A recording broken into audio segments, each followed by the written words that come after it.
I'm happy that you invited me.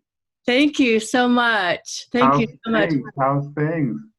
As far as my campaign is concerned, I'm starting. I'm working on it. So I could probably use some tips from you to know what I need to do and how I can win this election. Because I want to be up there in Hartford with you, working side by side and getting smarter and learning from you. We're excited to have you win this year, Yes, yeah. um, and get up there because we need as many people that are fighting for working people. Let me plug my laptop in. Okay. Just got a new laptop from the state, so Oh, wow. I bought it home. And my son said that Kevin Booker Jr. is going to join us too. I wasn't able to reach them. I think Irving said he was. So Oh, maybe, good. yeah. So maybe he'll pop Good. on in a little bit. Okay. Yeah. Okay. So, I don't know. Let me see. I was able to watch you and your colleagues on your town, what'd you call it, town hall meeting the other night. So that was really nice. Oh yeah, we that was fun. We went to Kate's house and we all bought our laptops. We got little distancing in there, and it was very good. We had our legislative coordinators help out, Yep. fielding questions, and it went very well. Yeah. I think I talked about race, and I think that Kate talked about election or Yep. voting. Yep. And Chris talked about what did Chris talk about? I don't remember. I took notes. I mean, I listened and I yeah, just forgot what Chris talked about. yeah. And then, Um, yeah. there was a variety of stuff, and Joe was there, and it was a lot of good Mm-hmm. communication. Joe talked about the census, which is Mm-hmm. so important for us Absolutely. to get out there and get people to do. Uh, Absolutely. Unemployment. Chris talked about unemployment. Right. So it was something that I thought was needed because we hadn't did it in a while. And after that, of course, I got reminders that I probably should start doing some local, for the New London area, just getting on and talking to people. Because what happens, I get a lot of invites to do Zooms with groups and with people that don't want always uh, everybody to be involved in it because of a lot of the digs that people get for either supporting one way or not supporting another way. So a lot of the Zooms that I have done are they make them private, Right. because they want to be able to have open discussion and dialogue without criticism, or without people joining in and writing nasty things in the chat section. Mm. So I'm probably this probably has been the busiest Zoom week, where I think I've done probably 16, 17 Zooms this week alone. And prior to that, it's probably about 10 or 11 Zooms that people get together with neighbors, or people get together with organizations, and they invite me into their Zoom for discussion. Nice. Well, I think it's kind of the new normal almost. And some of Yeah, my some of my friends who are in their 80s and 90s are Zooming now. So it's not yep, just a yep. kid thing or a middle-aged thing, but it's people of all ages. Well, Anthony, I just was really excited, Representative Nolan, to have you come and talk with me because I am also hoping to be up in Hartford and plan to win this election on November 3rd. But wanted to learn from you. First of all, I admire the work that you've done, and I like your comment that I heard the other day where police officers need to start thinking of themselves as peace officers. Yeah. And I think that's kind of a whole paradigm shift where we're going to start thinking about how we can restructure what Yeah. has been going on and helping for better outcomes and planning for better Mhm. outcomes. So we had a rally last week in East Lyme on Saturday, and then I know there's been rallies. I saw you actually at the rally that was in New London by the Whale's Tail and got to hear you speak Yeah. then. And I really appreciated you had us all come together with prayer and some good thoughts, and I really appreciate that. But I don't want to lose the momentum. What I want to do now There is he is, Kevin Booker. that Kevin? That's Kevin Booker. Wow. Hi, Kevin. Unmute Good, how are you yourself, doing? brother. There he is. We're better for seeing your handsome face. How are you? Oh, guys, I'm doing well. Where are Look you? at, look at I'm that. I'm look at working that right smile. now, but He got one of those smiles that makes you think it's snowing out, doesn't he? I know. I'm like, you're up to something, my friend. Like, oh my gosh, you guys are the What's up, best. brother? So yeah, this is a good spot for you to jump in, Kevin, because I kind of feel like we stole each other's playbook, because I like to say, show up, stand up, and speak up, but then you're show up, speak up, and follow through, right? Something Stand like, up, speak up, and follow through.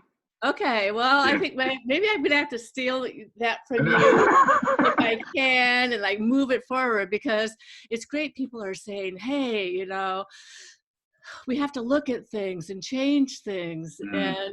But Mhm. what are some next steps, I guess, if we could just jump right to the meat of the conversation? What do you guys think? If we were just, before you jumped on, Anthony and I were just talking about peace officers, not police officers. Mm. Kind of, that whole paradigm shift, like how can we do this better or differently? Or you talk, I'm done. Oh god. What do you think? I think Anthony should go first with the peace officer because he's already doing the work in the community. Tell me. Yeah. Anthony, don't be shy. I know. Have you ever seen Anthony shy before? I don't know. No. Yeah. No. I mean, that change of name, I think, is inherently important because police have been so militant Yes. in their behaviors and in their attitude in regards to how they interact with our community. I've been in law enforcement for 20 years. I was the school officer for close to 10 years. And I had a conversation one day with a young lady that was having a little trouble in class. And she accidentally called me peace officer. Oh, wow.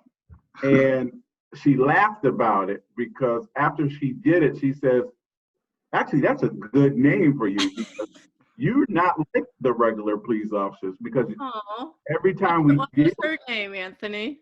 Say that again? What was her name? Christine. I think we have to give Christine a little credit here. Yeah. Yeah. And what the conversation went into is how instead of being aggressive with the laws that are out there that we need changed and have needed change for decades, there's always ways that you can come into a situation to make it more peaceful. Absolutely. Our problems with that is that police for so long have continued to be the tough guy. Right. instead of one of the guys to lessen the issue that is at hand. Right, de-escalate maybe. Yes, I yeah. used to work a lot with kids. I'm a speech pathologist by training, so I used to work a lot with the kids who were, they called them kids with behavioral issues or whatever. And those were my favorite kids, because once you build that trust, they're just in your hand and they'll work with you. And I'm sure you did the same thing. And I'm sure that's the secret, right? Oh yeah, you definitely have to. A problem with law enforcement now is law enforcement are not stationary into certain neighborhoods. Mm-hmm. They're always switching people around. They're always changing the dynamics instead of just saying, look, you're going to cover this side of the community. We want you to build a relationship with that community so that they get to know you. Right. So they can understand how you're going to be there for them instead of you always showing up traffic stop, Right. or sitting there waiting to hear a call for the incident that's going on. My belief is, and people, you know, unless you understand how it is and how the interaction is, a lot of people have problems with making the change to make it better. Oh,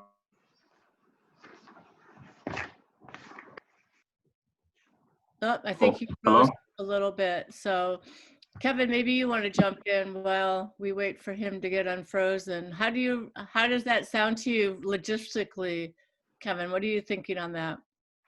When I think about a peace officer, the whole idea of it. Well, no, more the idea of them having maybe regular. I'm thinking like cops, constable on patrol. Like they had their own little beat, right? They had their own little section that was kind of their home area. And you think of a lot of times them just walking up and down the street and knowing the people on the street. And then also you think of police officers on bicycles or maybe on horses at one time.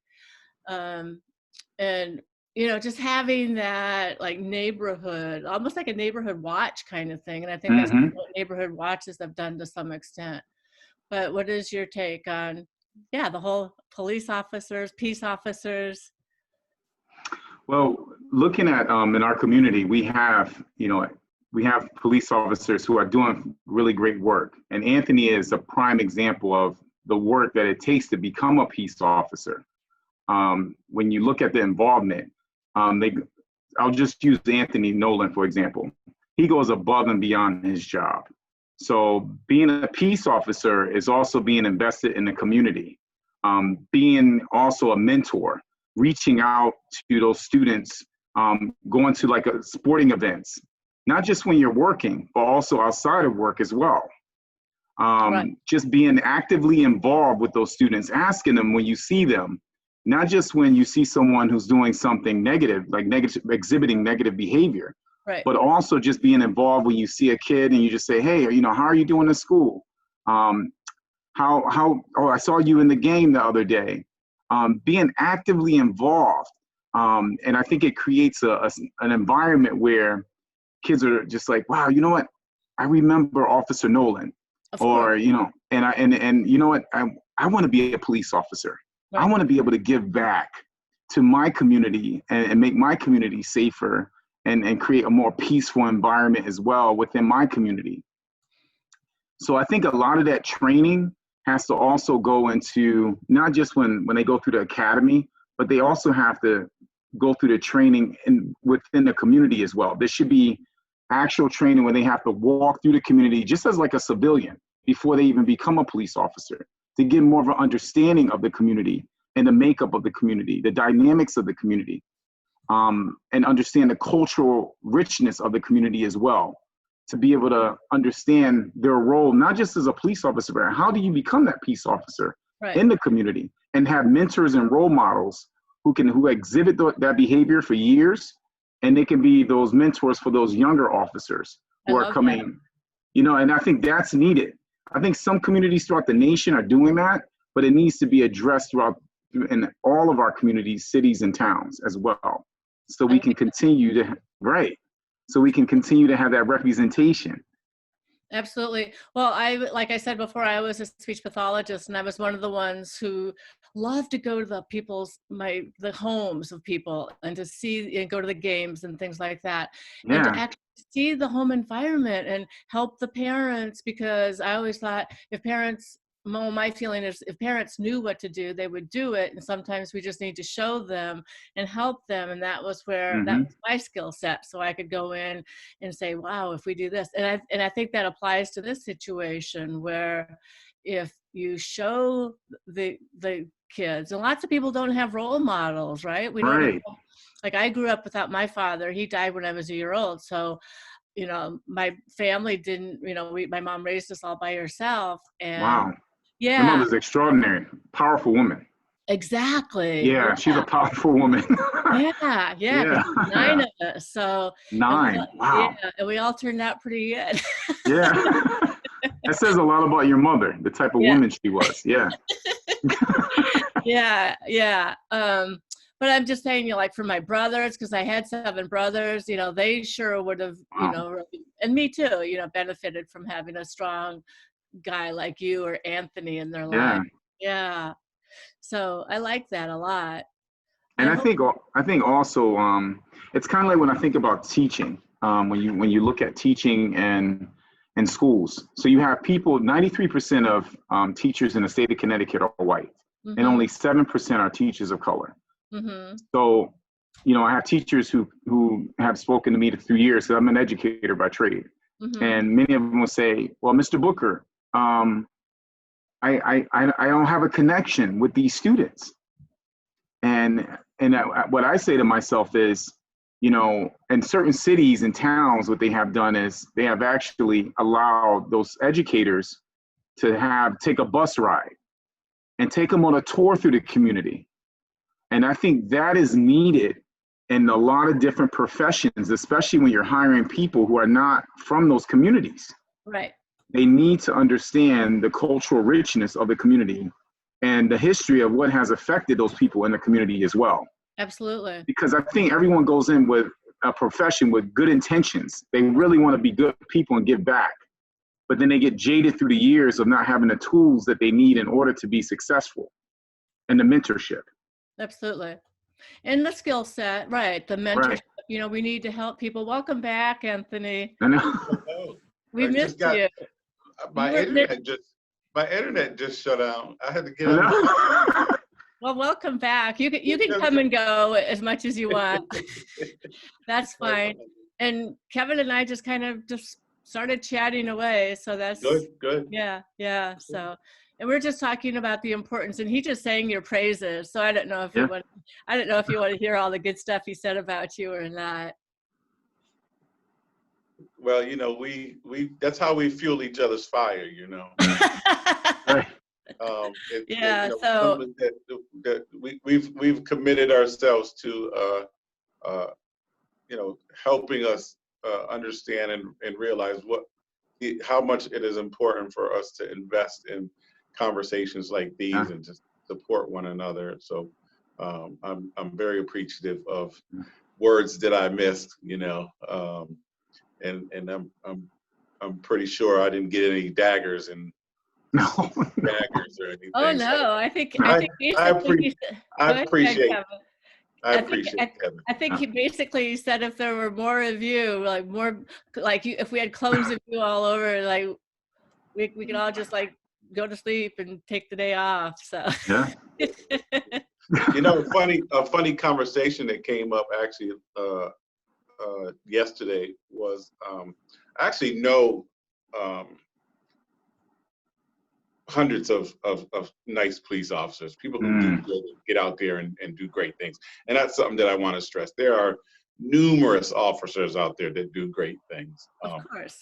And a friend called me that I met when I first became a police officer, and he says, so I keep trying to do some of the things that you do, and I keep trying to be on the right track. I watch a lot of your videos. I watch a lot of things that you do. And he says, but I haven't been able to come up with a solution that I could put on my skin to be your color. Oh, oh, that's deep. Yeah. Wow. And I'm not sure I know what that means. Maybe you can help me with that. Yeah. well, he was saying that because he's a white male, Right. trying to work out things with people of color, Got it. he's having a very difficult time with the color of his skin Got it. because there is a door that is shut that he cannot get in. Wow. Of course. Jeez. But don't we open that door? And this is a question for both of you probably. Don't we open that door by having nice conversations and asking maybe some uncomfortable questions? To And have am, with, am I right on that or no? I don't Mm. know. say that again? Don't we open that door that your friend said is shut by having some of those uncomfortable conversations and making ourselves vulnerable and apologizing and just saying, We do. I think what he was saying that with his predominantly white police station, it's very difficult for them to have that constructive conversation. got it. And he literally called to say, you know, can I let him visit so that he can be part of that discussion? Wow. So that's That takes a good. lot of courage. Yeah, that's what I was thinking. Yeah, courage. So hopefully in the not so distant future, that conversation can come up because I think that a lot of our fellow officers, they have a hard time trying to connect because sometimes they don't understand how to work with people of color because they're not from the neighborhood. Right. And while you weren't on, Anthony, Kevin and I talked about visiting the neighborhoods, and I talked about how, as a speech pathologist, I used to like to go into people's homes and work from the ground up, basically, and really understand what was of value for what they needed to communicate about, or how I could help them from, you know what I'm saying, from real fundamental. And I think it's almost like seeing is believing. It's like walking is almost, in their shoes is so valuable. Yeah. No, I know a lot of times there's a lot of,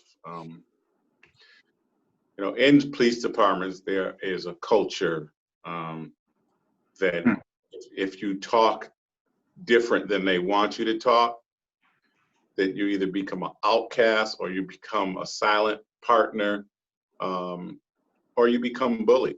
I call it, there's a lot of blue bullies in the police department. Oh, really? Okay. Wow. And if you're not,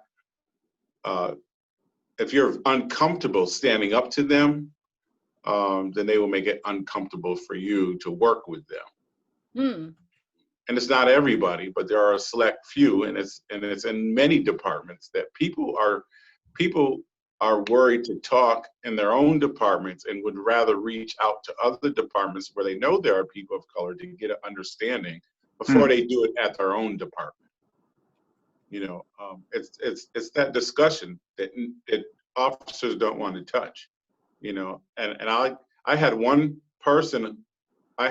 white person at my police department come to me, and this was last night, and we had a discussion. This was last night?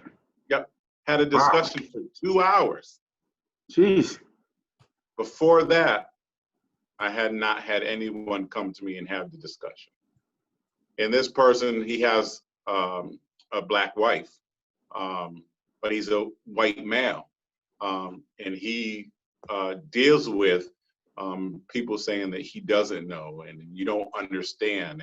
And he's grown up in a community where there are twice as many people of color, but he's unable to connect, because of that fact.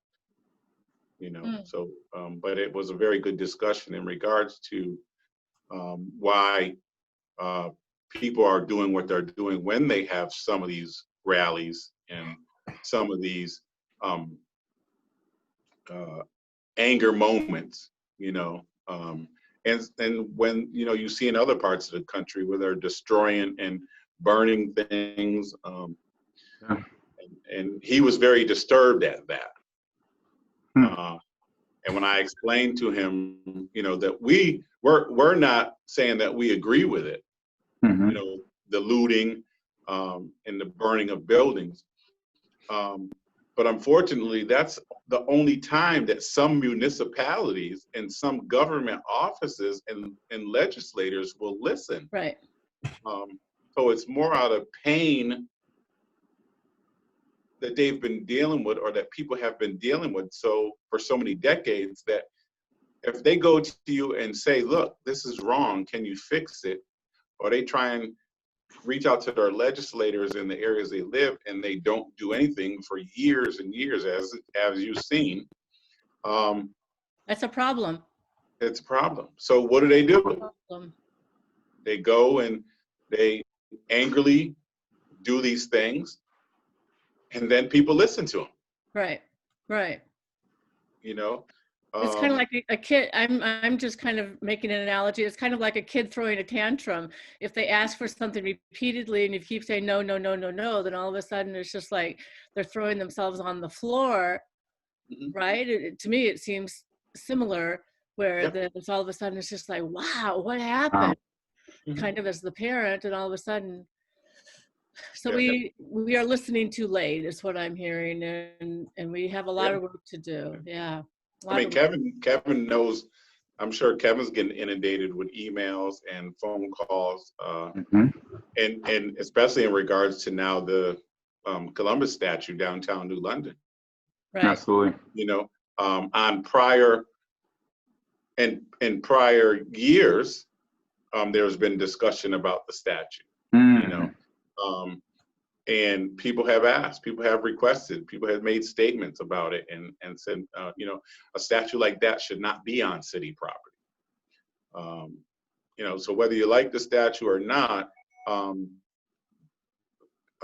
when that statue was put up, there were some issues that people had with it. Though that the statue means something different to our Italian immigrant friends, Mhm. and that's understandable. But there is some history with Columbus that hurts others. Absolutely. So because of that conflict, a lot of people feel that because it is a city property, that it shouldn't be on a city Mhm. property. Nobody was listening until it started getting sprayed, and until it started, you know, they had to visit it more than a couple of times to clean it, and now with the threats to destroy it, you know, which is, you know, it's not right, but it's got the attention of those that it needed to get the attention. Right. And that's what you need to do sometimes, right? That's So we might not be happy with the way that the attention was, Mhm. you know, how we got it, but you know, it's there now. And you know, and We have to address I'm the not, issue. exactly. I don't think that the statue should be destroyed. No. I don't. Right. Because it means something to somebody else's culture. But Mhm. I do believe that, and with the hopes that the communication that's out there, that maybe it can be donated to the Lyman Allen Museum, or to put in a different place that is on more of a private property, so that, you know, something that helps all the community, not just some of the community, can maybe put there. Well, maybe somebody wants to buy it and they can donate the money to the town. Mhm. Well, there was a Mhm. change.org that was going around for monies to help support a petition that was signed by more than 5,000 people, I believe. Mhm. And there was discussion about the money for that being used to move the statue, but we just found out that that website was kind of jacking people for money, it's not going to the group that initially wanted to move the statue. Mm. You know, so unfortunately that funding source might not be available, but I'm sure there's other funding sources that can help with, if there is a time to move it, Mhm. I think the mayor said something about having people look at it sometime this week. Well, That's good. true. Very good. I would have loved to sit down with part of our Italian community that loves the statue. And maybe they have a place for it. You know, it'd be great in, yeah, like a terrace or some spot. I'm sure there's a place for it. There's a place for a lot of things. And as far as statues, Mhm. it's a beautiful statue. It's not like the whale's tail, but you know, it has its place. It's, Yeah, but I mean, not but yet, perhaps. there's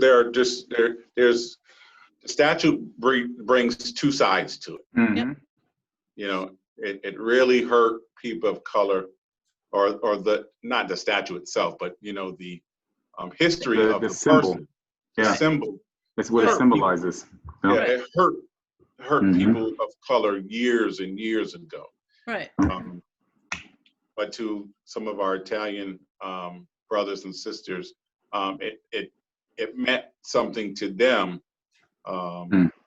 that, you know, that they're struggling with also. So I think the most important thing would be is to come to an agreement to maybe relocate it to a different area. And that's hard because it's been there for so long. And also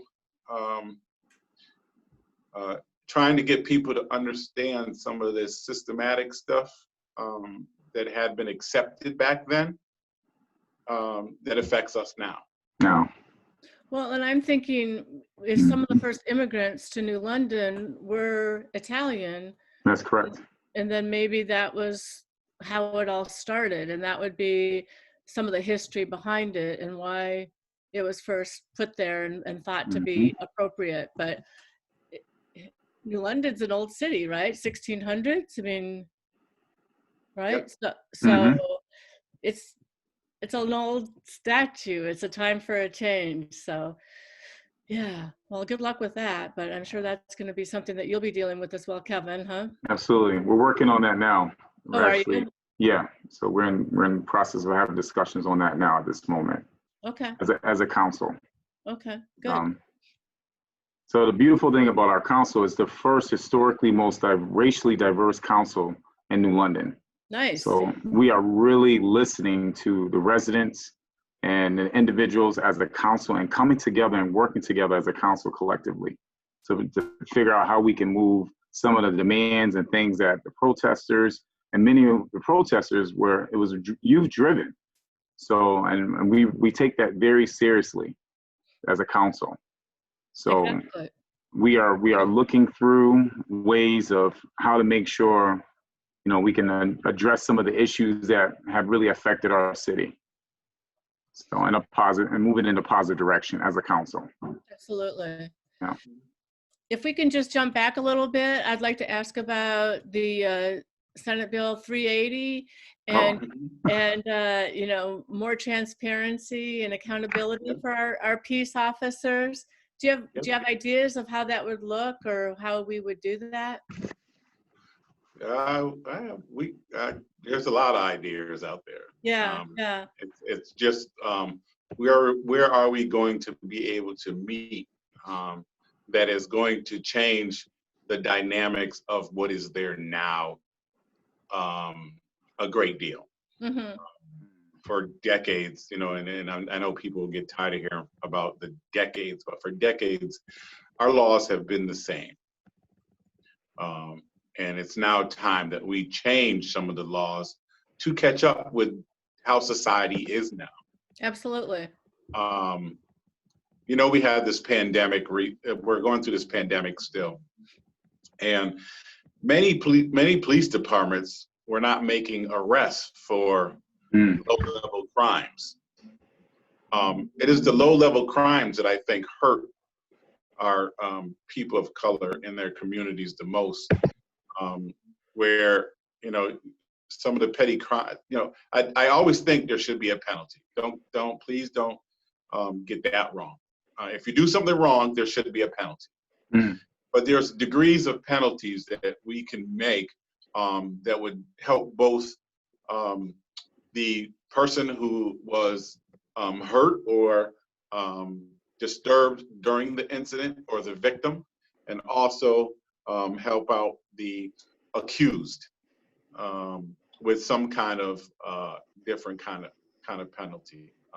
You know, we have a lot of penalties out there with fines. You know, we need to change our fine structure where we can start fining people by the income they make, because there are just some people who can't afford to get fines that are out there. Right. You know, we have to change some of the sentencing laws because there's people of color who get sentenced longer than people that are not of color. Right. There are some policies and procedures that need to be changed. You know, I believe the use of force definition should be changed. Right.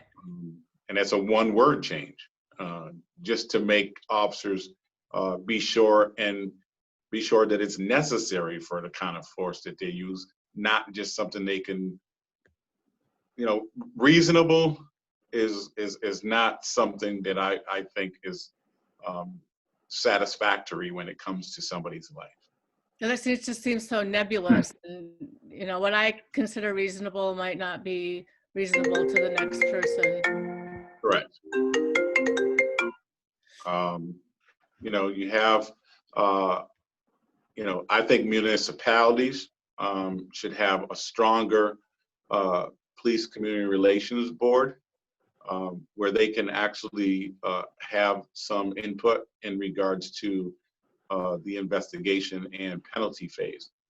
Is that standard, Anthony and Kevin? I mean, like, just knowing like what the police is or the peace officers are doing in your town? Is there a board? I mean, how does that work? Is somebody looking at like what the officer who took George Floyd's life had 18 infractions or cites against him prior to the death of George Floyd, right? So is there somebody who looks at that? I don't know how that works. There are people who look at it, but as you can see in the George Floyd case, that officer, he was getting away with it. Absolutely. We truly need some kind of decertification process with officers that can be relieved of the job and not able to go and get another police job in another location. Absolutely.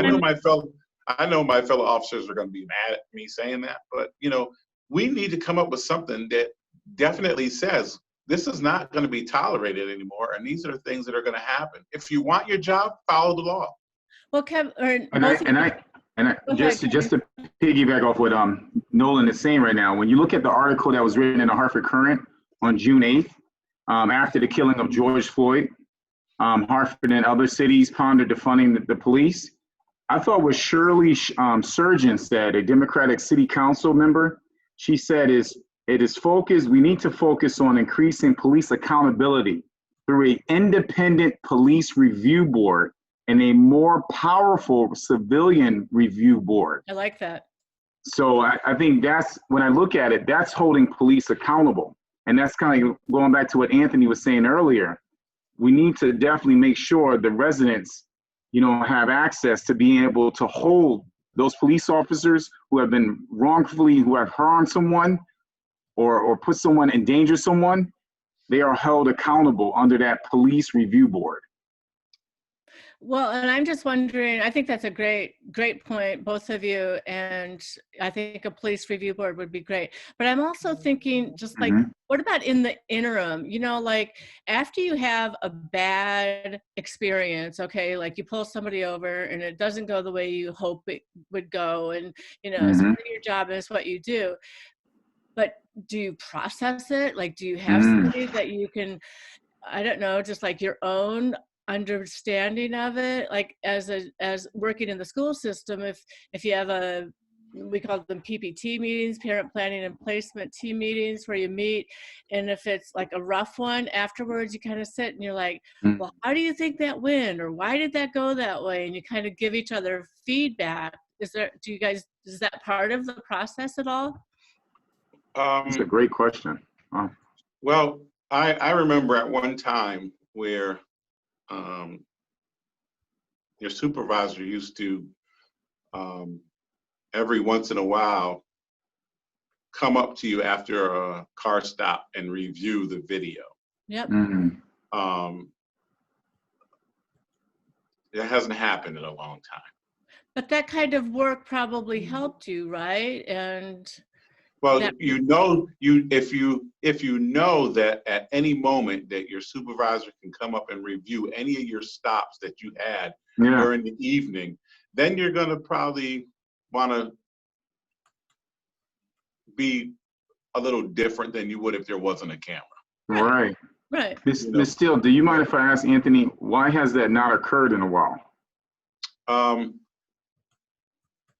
I don't know. This is the first time I'm hearing that. That's why. I don't know.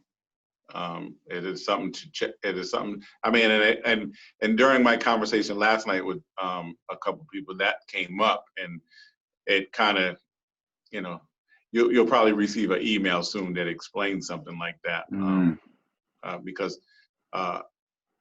I'm a little different. I have the opportunity to speak publicly, whereas some officers in uniform don't have that opportunity.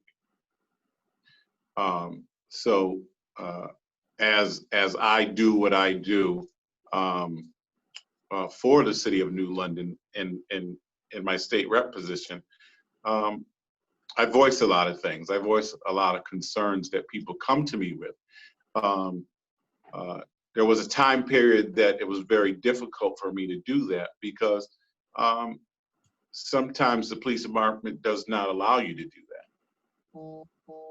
You know, Wow. from an administrative point of view, and because you get shunned by other officers for doing it. Right, I'm sure. Wow. But I'm also thinking, just like firefighters develop PTSD, I'm sure the same would be true of peace officers, where you're out there on the job, and you know, like even teachers in school, sometimes they just, if they have some bad things happen, then it changes you and it changes how you respond. And I'm also thinking that perhaps we're not giving the right kind of support to some of our police officers. Yeah, I know. I do. A lot of people. Well, I found out a lot of people don't know also, but every motor vehicle stop that you have, you're supposed to give out a racial profiling card. And A yellow card, right? It's a little green card. The green card? The police officer does a yellow card to cover the stop himself. That yellow card, I'm going to be pushing for a change to legislation that the yellow card can be turned into a triplicate, where the police officer still gets one to turn it in for the mandated reporting that we're supposed to be doing. But also it gives an opportunity for the person who got stopped to have a copy of it. On that copy, it should show the reason for the stop, whether or not there was a infraction or a summons issued, and the what do you call it? The spirit of the officer. I mean, was this stop 1 through 5, 5 being the 5 or 1 being the best or least? Was this stop done accordingly or something like that?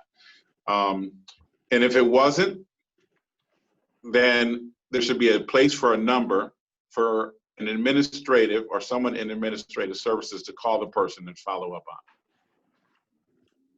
I think it sounds good, right? You know, I just have a big issue with the fact that law enforcement, when they're held accountable, and let me correct that, some law enforcement, when they're held more accountable, they get angry. Yeah, I can see that. But that shouldn't be. Right. Because if you go to work as an officer, whether you're in a municipal police department, whether you're corrections, whether you're DEEP, if you go to work to do what you're supposed to do and do it according to what you were sworn in to do, an oversight board or an oversight committee would not hurt you. Right. That's right. You would not fear it. I would That's think it would help you, if anything, if it's done right, Right. and if it's done Mhm. properly, because Right. a first-year peace officer is going to perform much differently than a veteran, and hopefully your Mhm. skills improve over time, just like every other career or profession. And like we said earlier, nobody starts out wanting to do a bad job. We all have good intentions. It's along the way that we might trip, and we need help getting pulled back up. Absolutely. And I think with that, you have to be very cautious with who your police department trainers are, Sure. because many police departments have people who are training other officers that have that training that is not, it's not the way you should train. Right. You know, you train with a behavior, you know, your attitude and behavior towards people are not what it's supposed to be. You're trying to make all these shortcuts, you know, so you're putting that into that new person, and then that new person is only doing what you showed them how to do.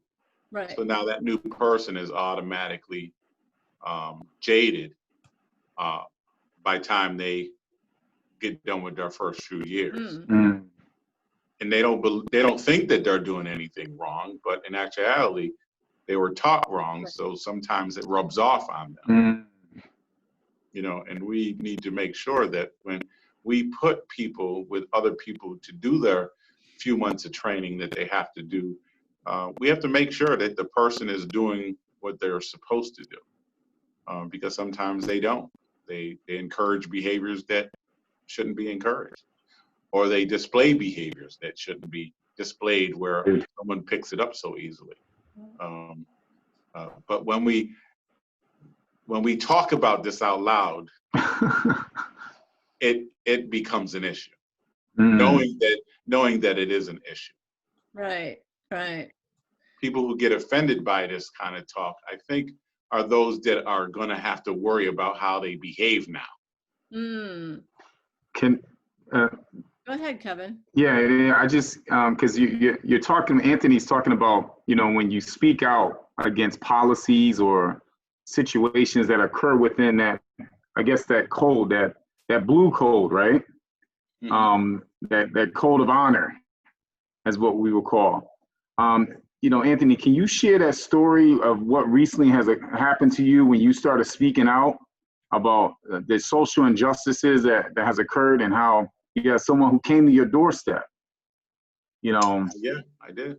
You know, and how that's like another person in the force, right? Well, people, you know, for me, for the last few weeks, and I expected it, and I had to actually prepare myself for it when I started to speak a little louder than I was speaking prior. But you know, having a gentleman come to my home that wanted to give me fair warning, I would call it, that I was treading on the wrong side in regards to who I was supporting. I was called an agitator.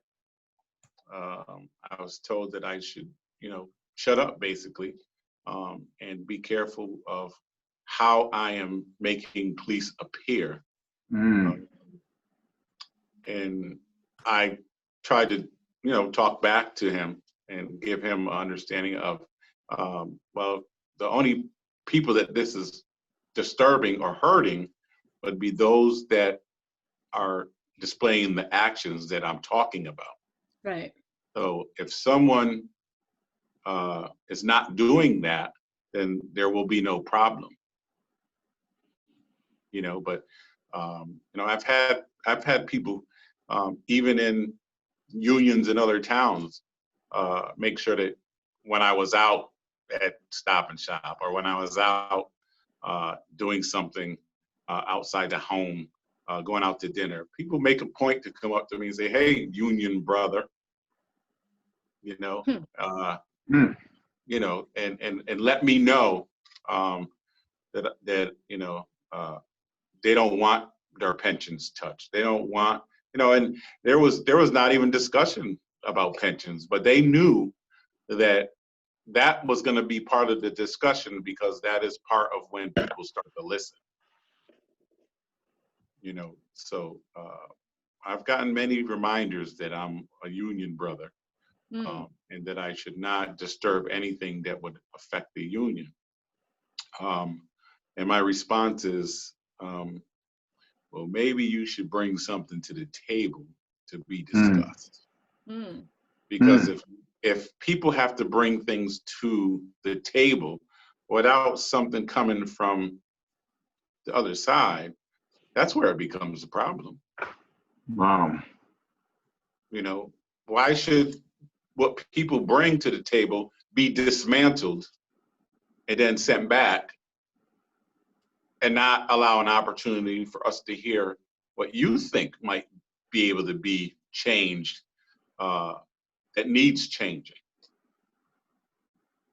Well, it sounds like we have a lot of roundtable discussions that need to go on at a lot of different levels to do the good work that you both want to do, what you both want to accomplish. So are you ready for this? I know. I'm ready. I am so ready. I am so ready. That's true. Kevin, tell me, you haven't. She's ready. Yeah, I was born ready. What are you talking about? You're ready. That comes from your mom. Yeah, exactly. You have to be, yeah. And tell me a little bit, like, what are some hopes for you, I guess, out of this? I think it's a time where we need to have hope, and it's a tough time to keep your eye on the prize and the star in the sky, and just like, how can we get through this and be on the right side of history? What are some, like, what's my takeaway? Because I know you guys are both busy, and I don't want to keep you. We could talk all day, and I'd love to hear from you. But tell me what's the takeaway? What should we know? I think the first takeaway is having discussion like this, and honest, real courageous conversations like we're having right now. It's because we need to have more of these conversations, and we need to educate the masses as well as to like things that are occurring around the nation. That's one of the first steps. The second steps is we have to start working on educating people within our communities, about the different policies, how to be actively involved. Let me give you a prime example. One of the questions you had was on polling, accessible. Is it, how to make it accessible and safe? I thought that was a great question, because I said to myself right away, I said, geez, in the city of New London, we have 3 polling stations, right, during election time. Right. We need to have more polling areas, especially when you look at COVID and what's going on with COVID at this point. So in the fall, they're projecting that there may be an increase of, COVID cases, right? So when I think about that, how do we focus on making sure that people feel safe? You got to look at spacing, transportation. You have to make sure there's, we want to make sure that human services is involved, and that that they have a way to work on the logistics and how to make sure that people, get the mass that they deserve as well. And then we need to have people in the community who are all so involved in those recovery efforts and figuring out, strategically how to make things move in a positive direction. And then when we look at the social injustices that are occurring, we also have to think about the history of our cities and our towns. So we have approximately 149 towns that are predominantly white in the state of Connecticut. And I think from the Black and Hispanic caucus, I think you guys identify 16 towns where people of color are concentrated, right? Yep. So, but when you think about that, how in the North did these towns become the way they are? Right. My grandparents came to the North from South Carolina in the 60s, and redlining and this oppression that occurred within these people of color like areas, right? They were identified and concentrated and moved to those communities. And in those communities, they were over-policed, over-criminalized, right? And then additionally, there were a lack of funds in the form of quality education that occurred along that way. Right. So, and then when we look at it, it's a significantly with we have a lot of issues that have occurred. So we need to have more equal representation of educators in those communities, administrators, Board of Ed needs to, and superintendents as well, because this is just not about the police. This is also about education as well too, right? Absolutely. And we need to work on requiring multicultural history. Absolutely. And I'm not just talking about in Black and brown communities. That needs to be in every single community, all the 169 municipalities. If I'm correct, and Anthony can correct me right away, it wasn't even required. It's not required. It's not mandatory for them to have African American studies or Puerto Rican history. That needs to be mandatory for all students in the state of Connecticut. They need to have that knowledge base because it also works on a lot of those implicit biases that people have in their own heart and soul. Right.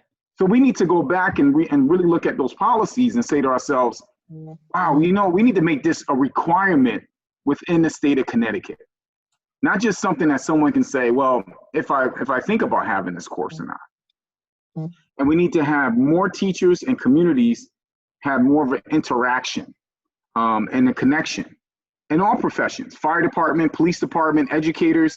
They need to know their communities that they're working in, really understand the history. How did this community become the way it is? Right. Why are there certain social economic issues and racial issues in this community? Before I take on this position, I need to understand my community so I can become an Anthony Nolan, and be heavily involved and have mentorship as well.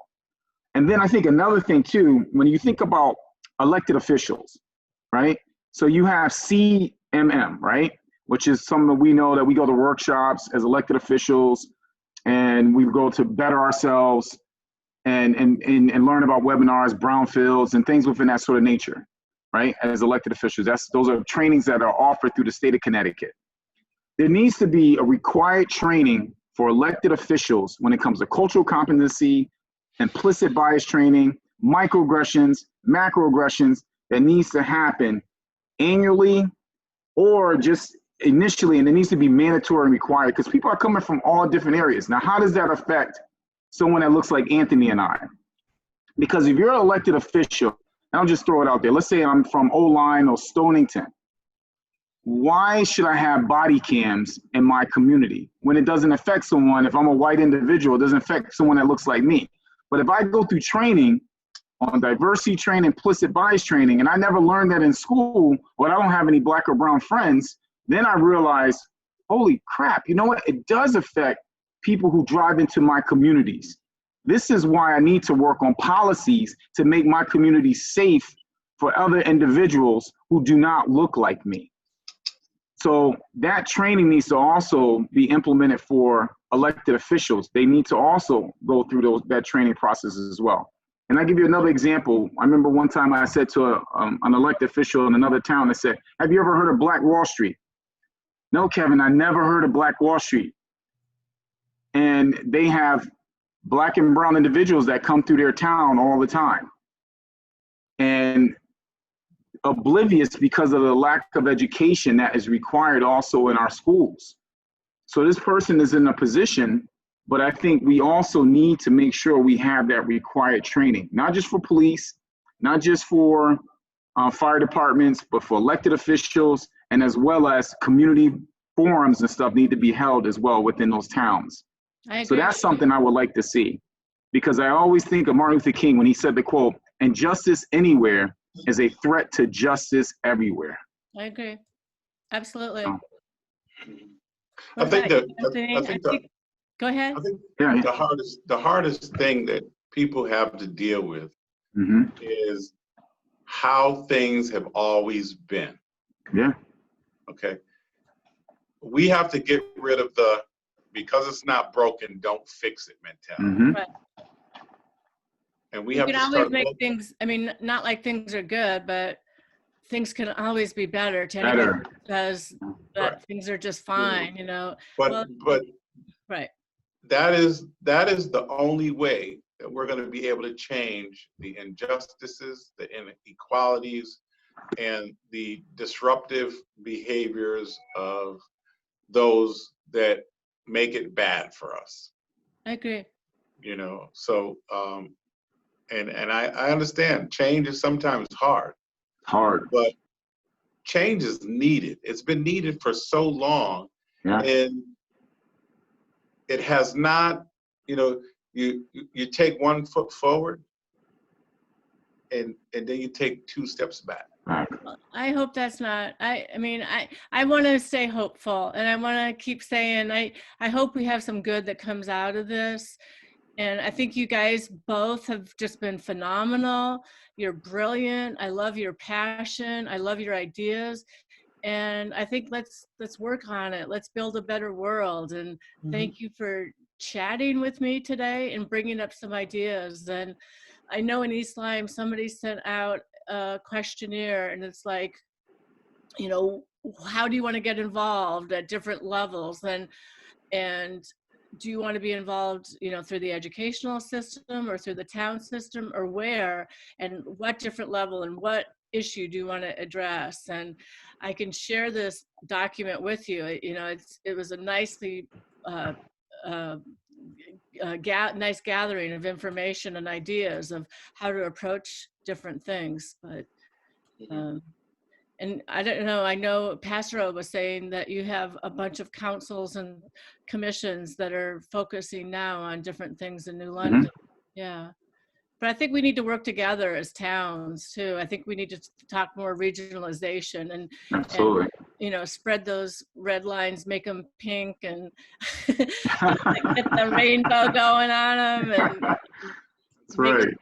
make sure that it's not so solidified, make it smoother and easier.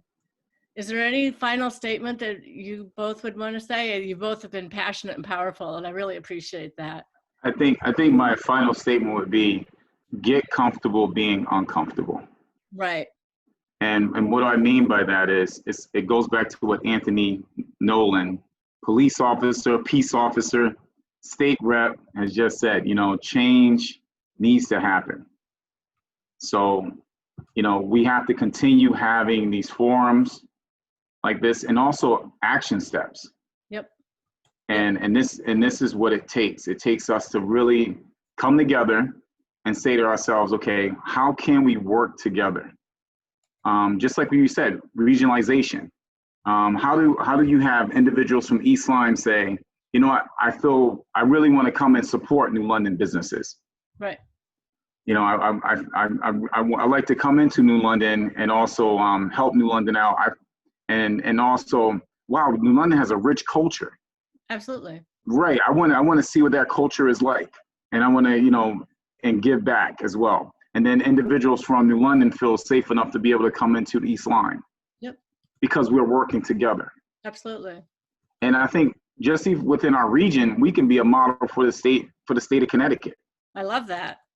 And I think that's something that we should strive for, how to be a model for the state of Connecticut, because other counties are not doing it, but we could do it. Yeah, and we're all the same county, so why not? Right. Exactly. Why not? I love that. Great So idea. so maybe even creating a task force on how to come together and work together. Right. I love that. Very cool. I'm on that committee. I know. What about you, Anthony? Any final thoughts? I just want to bring to attention that we appreciate you inviting us Yeah. today. And just in case there's people out there that are watching, can you share that you're running? And I am running for state rep for the 37th district, which is East Lyme and Salem. Please vote for me on November 3rd. Hopefully there'll be absentee ballots that you can send in, and that's not just if you're sick, but if you are afraid that you might get sick. So go ahead, vote, and vote for me, vote for Anthony. When the time comes, vote for Kevin. So yes, I want to be your voice in Hartford. I want to hear what you have to say. And if you want to contact me and chat with me, I'd love to have you. And please share the word, share the wealth, and let me know, because I want to know what's going on. I get smarter every time I talk to another person. I know what's in my house. I know what's in my family, but I don't know a lot. So please. Wow. Now, Kate, how do they get in touch with you, or how do they, check you out to know a little bit more about you? Kate Steele 2020, Kate Steele 2020 at gmail.com. Yeah, CATESTEEL, Kate Steele. Okay. Remember that name. And maybe next time we talk in the not so distant future, we can find out about your agenda. All right. Yes. Yeah. Those big eyes of yours. Big eyes and big smile. You guys are great. You're a good team. Thank you so much. Just loved chatting with you. Hey, if you ever want to chat again. Huh? Appreciate your energy. I love you. That's I love awesome. you guys. Yeah. Kevin, I just met you last week with my friend Tarico, and he's my adopted son. I don't know if you knew that or not, but yeah, he's a great guy. And high five to that tall dude that lives with you too. Oh, did you see him? I figured he was somewhere around. Yeah, he's always lurking. So yeah. High five.